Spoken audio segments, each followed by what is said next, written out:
The vision of the Department of Education for teachers' career progressions that wala ng public school teacher na mag-retire ng teacher 1. So how would we do that? So, reclassification as the primary means for promotion, making promotion faster and self-paced.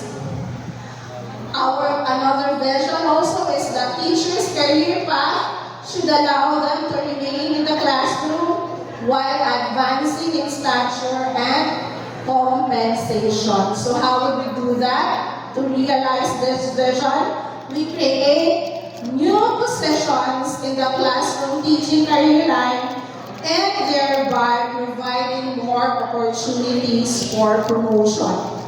Another vision, teachers should be given career options between classroom teaching and school administration.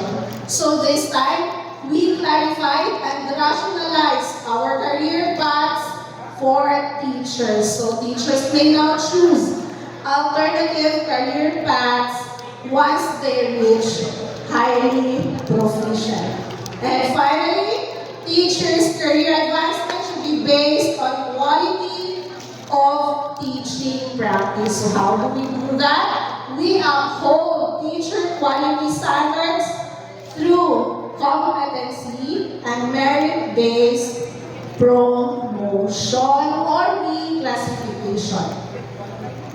Ayan. So, our aim is to create more opportunities for promotion for qualified teachers, boost our teachers' morale, drive motivation, and incentivize high performance through career advancement rather than across-the-board salary increase, and uphold teacher quality through competency and merit-based promotion. Ayan. So finally, we will discuss himay-himay na nato ang key provisions of the DepEd Order 24 Series of 2025. I know na na-orient na mo in your respective schools division offices. So this will be a sort of review, and I will emphasize the key points as we go along. Ayan. So, kabalo na tayo, no?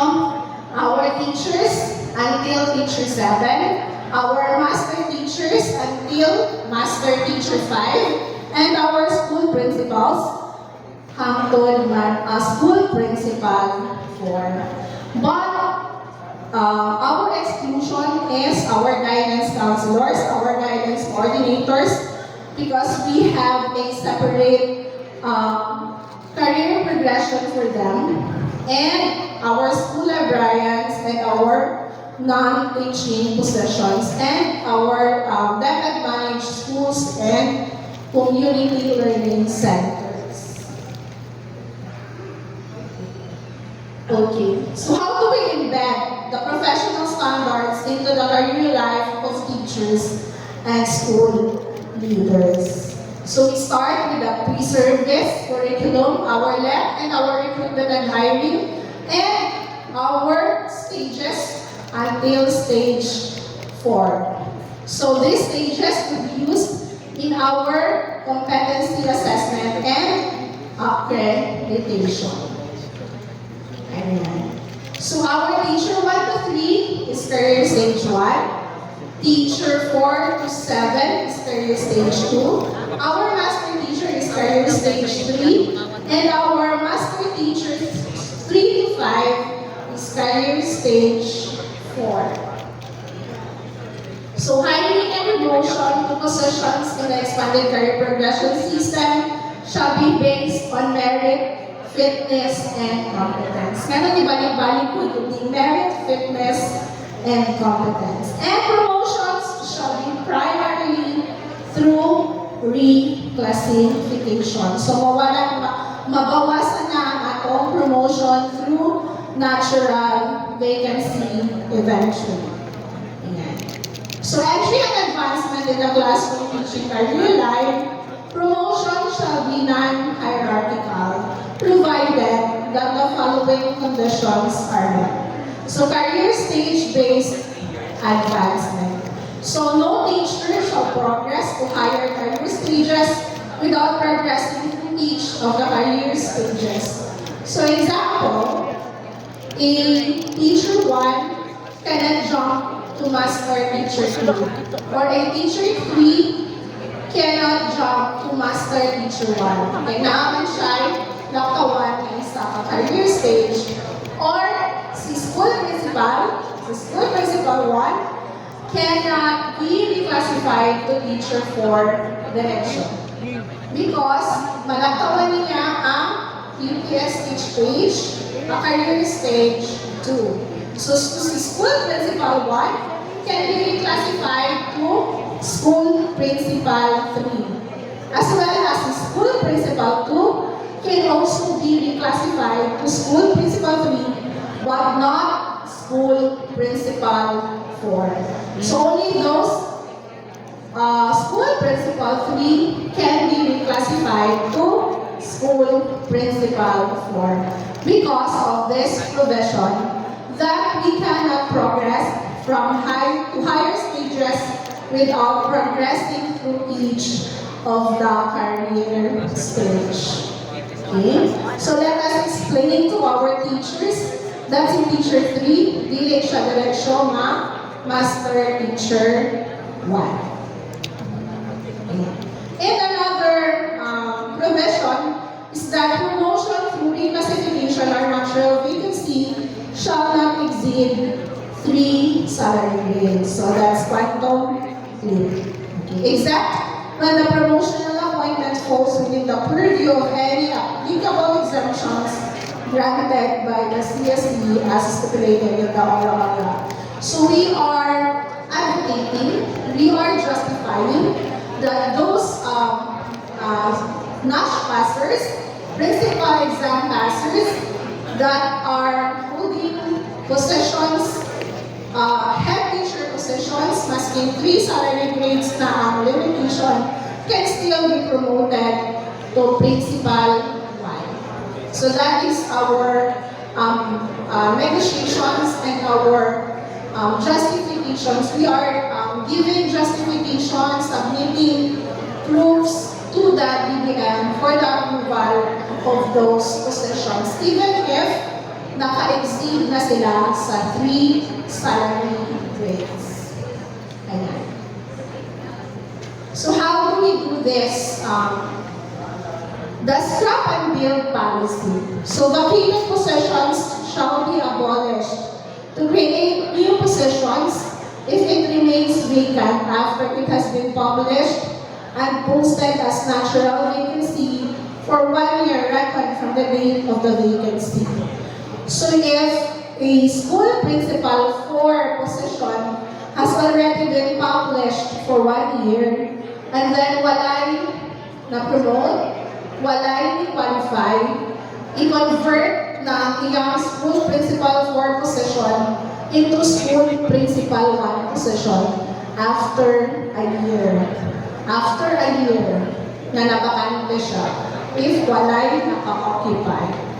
This also is true to all positions, to all teaching positions, teacher 2 to 7, special science teacher 1 and 2, and master teacher 1 to 5. Kung dili siya mafilapan within a year, ato na siya i-convert into teacher 1. This also encourages us, our schools division offices, na mag-fill up yun judiciously sa atong mga vacant possessions.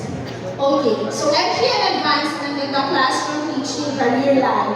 So na-type to ka-assessment na i-undergo. Dapat pasado sila sa Civil Service Commission approved qualification standards. So they should meet the minimum education, training, experience, and eligibility of the position. And of course, naatay mga PPST-based na mga requirements. So dapat ma-meet nila ang desired proficiency level. And finally, they have to undergo the comparative assessment. Okay, so sa comparative assessment, their documents will be assessed based on education, training, and experience, PPST-based performance, of course, classroom observation, and teacher portfolio and interview. How about po sa atong mga school administration career line? So they must also meet the CSE approved US and of course pass the DepEd administered school head assessment. So entry to school principal positions shall require this. And finally, they also have to undergo assessment based on education, training, experience, performance, outstanding accomplishments, application of education, application of learning and development, and potential. So how can we switch career lines? So switching of career lines shall be allowed once. So pwede mo shift si master teacher to school head position or si school principal, pwede siya mag-reclassify to master teacher only once. So wala na second chance. Applicant must meet the QS and undergo assessment for the position applied for. And of course, this is subject to availability of vacant position or applicable staffing standards for our master teachers and school principal. Okay, so what positions or what parameters are modified based on our career progression system? So for school heads and master teachers, nilin-aside ang atong daan. Okay, so sa atong parameter, our teacher, dili na sa taas. Our school principal must have 10 to 25 teachers. And for the master teachers, 6.6% of the total number of authorized teaching positions. But ato na ni siyang i-modify. So katong 1:10 sa atong master teachers, wala na ito. Kanina siya. So for school principal, 1 school principal item regardless of position level or title shall be authorized for every unique school. So for those school with school IDs, tagaan kita o school principal position. One school principal item. For master teachers, for kindergarten and elementary, 1 master teacher item for every 5 teachers within the school, regardless of position title. So, dili na siya 1:10. 1:5 na. So, what's yung pasabot sa regardless of position title? So, sa inyong 5 ka-teachers, naana mo'y master teacher 2. So, dili na ito magbutang o master teacher 1. Kaya naman si master teacher. Okay? So, sa 5 teachers, 1 master teacher. For secondary, 1 Manila item for every 5 teachers per subject or learning area within the school, regardless also of the position title. And for secondary, senior high school, 1 Latia item for every 5 teachers per track within the school, regardless of position title.